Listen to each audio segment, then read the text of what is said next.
Okay.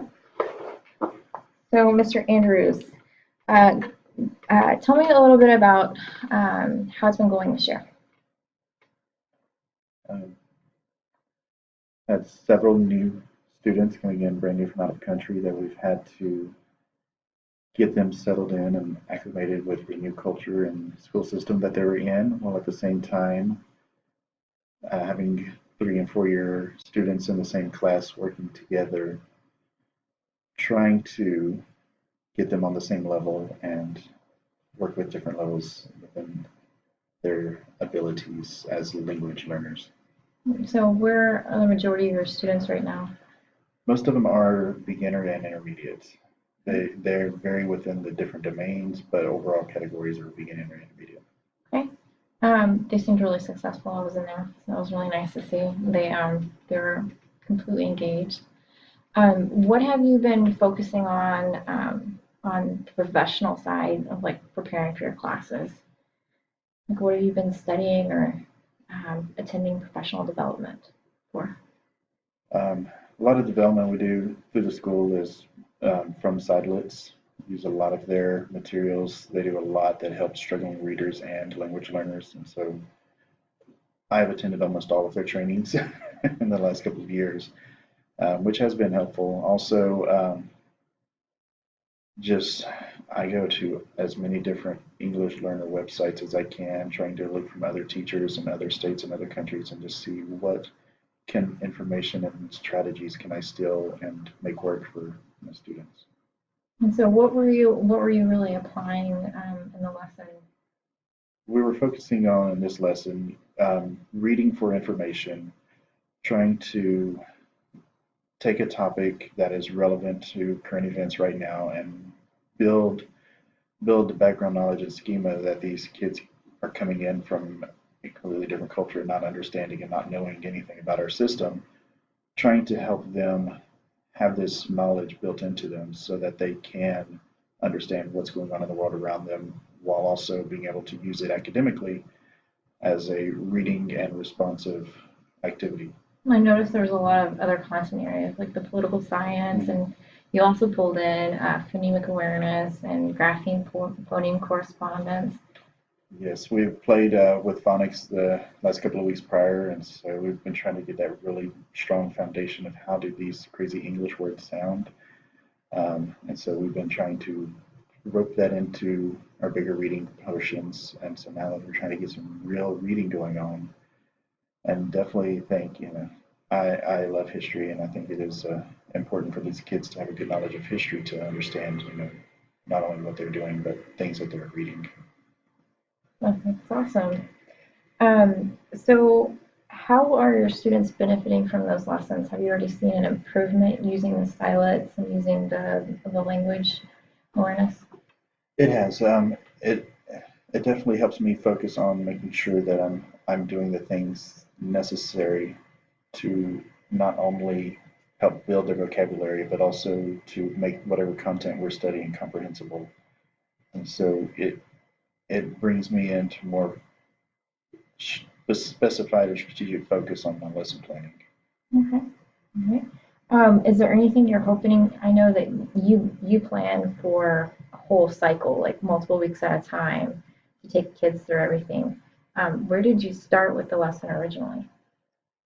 Um, Originally was just the day prior, introducing the idea of different political groups, and so we looked at the two major groups, a couple of major groups within the third party independents, and then working on some of those vocabulary and what they mean, and then doing a lot of just identifying what are the names, what are the characteristics of each group, and then doing that to build into the whole election topic cycle that we're going to try to understand what is going on TV and on Facebook and everything around us right Okay, and so you are bringing in TV and Facebook now. and, Yeah, I and have talked to him about and trying to determine how much and what to use in the next few days or so, but talking about using part of the debate clips, part of stuff's going on so they can actually see and we can discuss, other than just seeing two people fighting and arguing on stage, what is actually happening.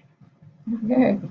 And what assessment, I know we talked a little bit about it, but how are you planning on assessing them formally after the lesson's over? Once we're working through identifying the parties and the people. We're also looking at some of the problems that whoever this person is that becomes president will have to face once they become president, and some other things similar to that.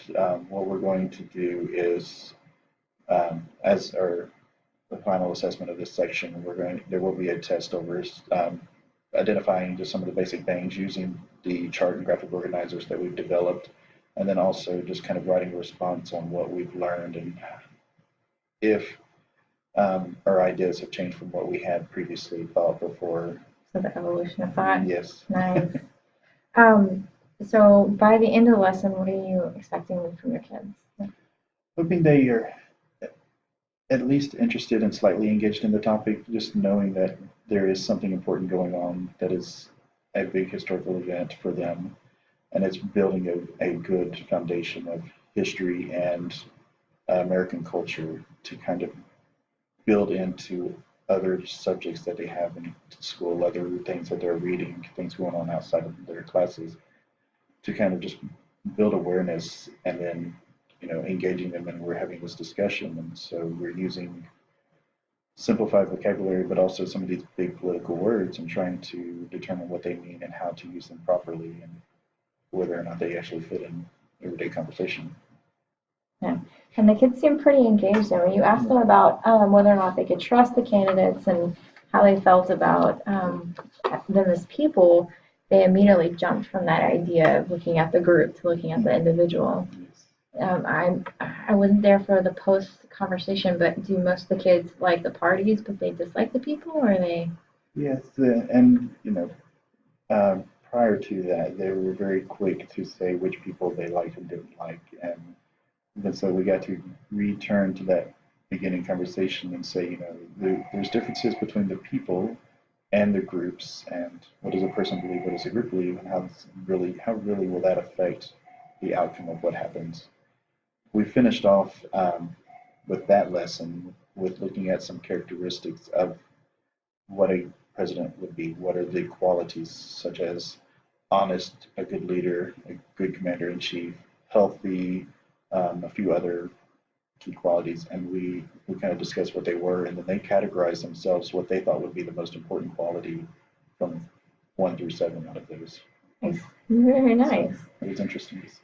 So, tell me about how you aligned your standards, because this met a lot of their English TEKS, a lot of their language TEKS, but also you're hitting the social studies and humanities TEKS as well. Yes, and I honestly didn't look to see what everything I was hitting, but definitely just trying to focus on some the vocabulary, just working on being able to read and speak certain topics out loud, being able to build background knowledge of historical events.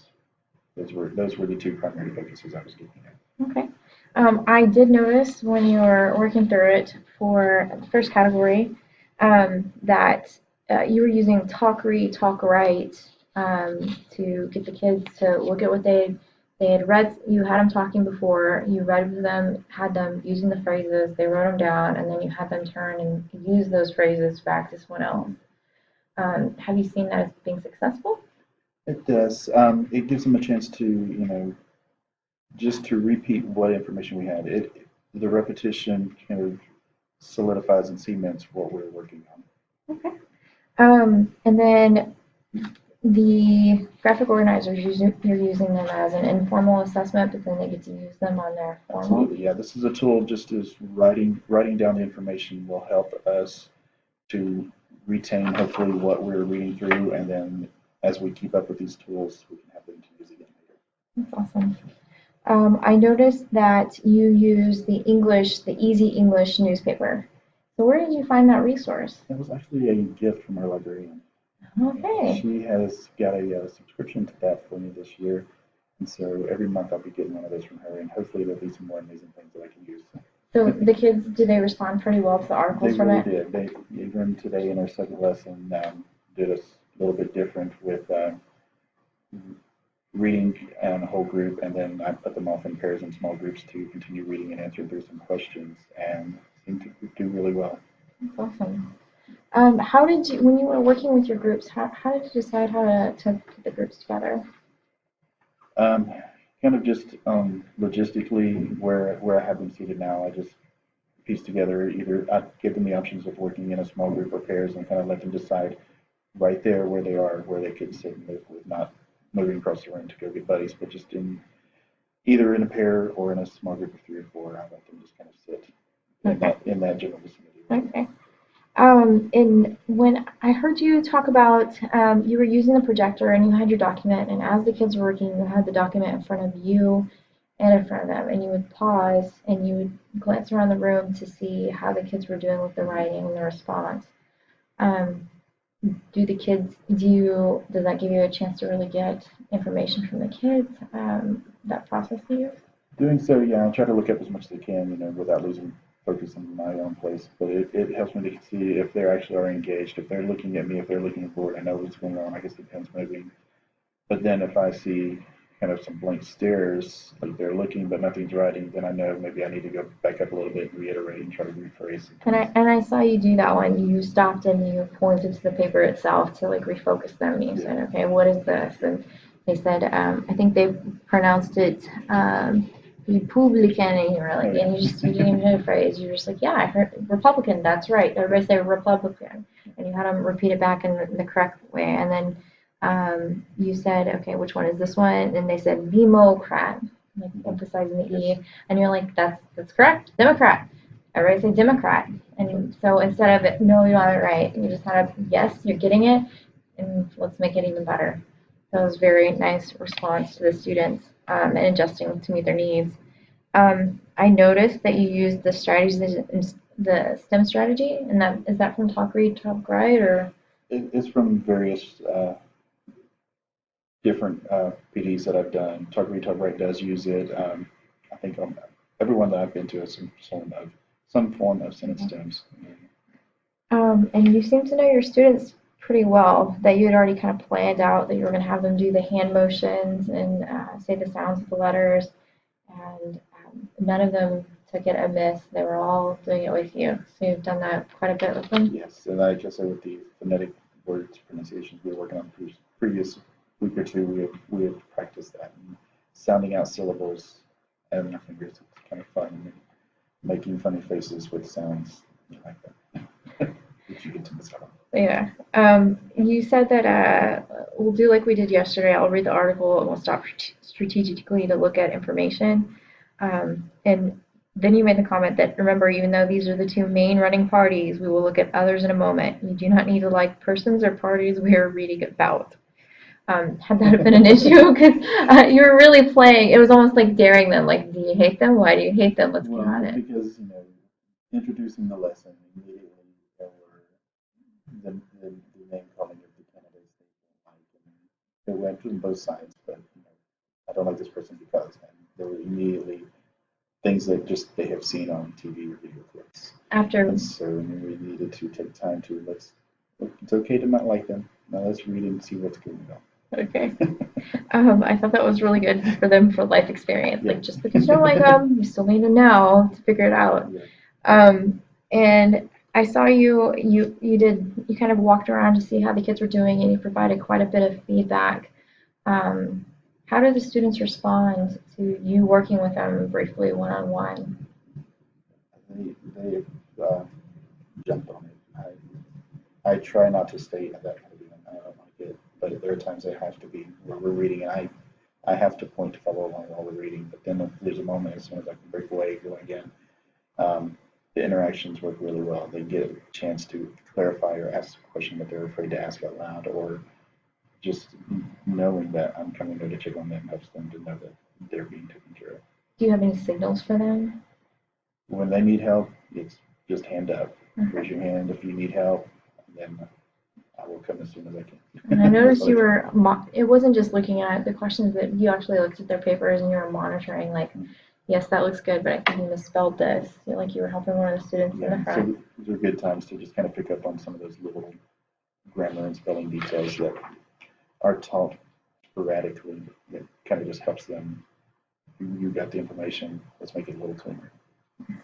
And I noticed that you went over the same information a few times. Like you started with it, and then you went back to it, and then you went to the next thing, and then you cycled back. Repetition, repetition, repetition. And what was the goal with that? The more you hear it, the more you'll know it. I mean, they're not going to learn anything just hearing it one time and writing it down. But if we keep repeating it, we keep feeding it to death, then it's something out of this is going to stick. Okay. And so that's a really good strategy to make sure that you keep going until everyone has got it. And I noticed that you paid attention to when the students were like if they didn't pronounce it correctly, you helped them with it on the side, but also if the students were pointing out the wrong information, you're like, oh yeah, you mean because they might be looking at the right column but the wrong detail. Like you were like, oh, you mean this part right here because that means this, and remember this means the other words, and you kind of had hand motions with it. I also noticed that you asked a lot of probing questions. What did they want? What does it say on your list? So if they were kind of blank faced on what did they want, you guided them back to the list, and you even looked at your list and you kind of looked back at them, and you used wait time really effectively. Like instead of just providing it, you just kind of smile and you just look like, I know you got it. And then of course you were adapting it with the syllables and the speeches and the phrases, making sure that everybody was able to use them. I also noticed that you did different types of thinking. You asked them to remember back. You asked them to ask them what they understood, like what does that mean? How does that work? And then you also ask them to some application questions. So if this, then that. How do the kids do with this process where you're going back and forth? Do they get pretty confident with answering?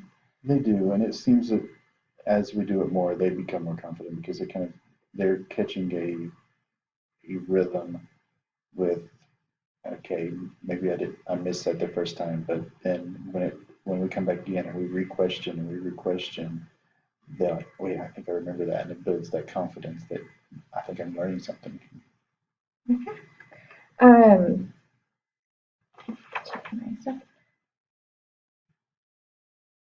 and I noticed that you kind of had a pace. You checked the time and you kept moving the kids through.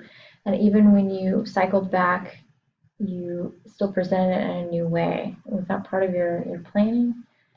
Uh, yes and no. And this was a lesson that took 2 days, and I know it was going to take 2 days, but just figuring out exactly how and where to stop kind of varied within other classes because there were some classes that were a little more verbal, able to communicate, and so they asked a little more different type of questions, and so we took a little bit longer. And so looking at that, thinking, okay, how much time do I have left? And we had to adjust with them, but it was still trying to keep it within a couple of day time frame. Okay. And when you were planning the lesson, what did you focus on that you were going to do? How did you go about planning the lesson out? The main thing I wanted to do was that graphic organizer, being able to pick out what are the characteristics we're looking at, why are they important, and why are they noted within this article, and then being able to jot down and create this organizer that has all of our ideas put together, and then what can we do with this later now that we have it? How can we apply it to something else we read this same topic in the next day or two? Okay. And so when it came to standards and alignment, your lesson, did you felt like it was very aligned? I felt like it was okay. There was a lot in it. You hit a lot of the TEKS and the standards. And then for data and assessment, how I went blank. Okay, and you obviously have a very deep knowledge of your students, of their strengths, their weaknesses, and their interests. How did you get to know them so well? Looking at data before receiving them, half of them though I've had last year, so they're repeat students from another course of language development. So there's already that familiarity and relationship that's been built with those students, and just that with those students have helped our new ones just kind of assimilate them much easier because they see how the other students that are repeats that have taken another course with me have responded and how they interact with me, knowing that they're in a comfortable and safe environment and they can learn and be successful. Nice. I was going to ask data assessment. Going into the lesson, what data did you use to decide what you were going to work on? As for kids or for? Just going before you started the lesson, what did you look at? Preparing into the lesson, looking at the article I was going to use, I looked at also a couple of different sites that I've tried to pull some other information to tie in that I've postponed until later, but trying to determine how much is going to be too much information. Trying to get just a working knowledge of the system, what's going on politically, trying to get them a familiarity with the different groups and the candidates within the groups and how that plays out in the grand scheme of what is happening in the real world around us. Trying to get them the main focus connecting outside of our world is taking this text and realizing the stuff that I see on TV and I hear on TV, it is real, it's affecting the country that I'm in, and then taking that on an academic level, reading that, how do I process this text and how do I pull out information that I need from it? And then when you convey your expectations to students, you always have them write the expectation and do it orally, or how do you convey your expectations for the kids? We speak orally. We talk about what we're going to do. Once the lessons began, we always do either something together or they're listening and responding out. Okay. All right. You obviously have a very deep content knowledge. You're conveying it in multiple contexts. You had the asides that you were adding about the candidates and the content, the terminology, the brick and mortar words. I noticed that on communication, the class knew how to get your help. They knew when to turn and talk to their partners. I heard you explicitly say, "I want to hear these phrases in English." Yes. You're like, you can talk about them additionally in your own language, but they need to be in English. And none of the kids were faced with that. There were a couple of kids that were like, "No, okay, yeah." But they knew exactly what they expected. You asked the different levels of questions. I noticed that you used a lot of the levels and you had a lot of scaffolds, the images, the graphic organizer, the stems for them to use. So it made it possible for more kids in the room to participate, especially with the choral response. Like if they just said it and then they can look at their paper and say it again to their partner. And then you monitored and adjust. You're obviously had your routines for the location, the placement of papers, how to come in, how to get started. Managing student behavior, the walking around the room, the eye contact. I saw you do this like a couple times, and they were like writing, and they were like, "No, I'm okay," and you're like, "Okay, just watching you." I noticed that for professional demeanor and ethics, but above board. The language was very professional. The work you gave, you cited the sources, you credited the information you were getting. You wanted the kids to use the same thing. Teaching them names and talking to them about how to have these conversations about candidates they may not like, but with respect.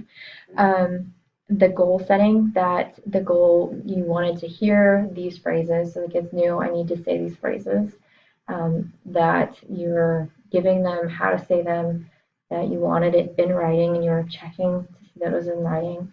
So there was this clear understanding that if you were doing it, they were doing it. And if you were saying it, they were going to say it. And they knew that when it was time to turn and talk, you were expecting them to do it. So it was very clear that the kids knew exactly what was happening, even when you asked them what we were working on yesterday. The kids, you could see them like processing, and they pulled out their paper and they looked and they're responding. Professional development is excellent. You meet with other teachers, you are collaborative, you're going to more trainings. So it's beautiful. You're willing to learn more about basic language. So, and as far as school community involvement, I know that you are working with some other groups outside your class, and you try to get your kids to come in day after, go to tutorials, you help them with their other classes. Is there anything else you want to add about Let's Go It? I think we just kind of work with kids, and it's hard not to like them. So it just makes teaching easier. That's awesome. Thank you so much for letting me do this today.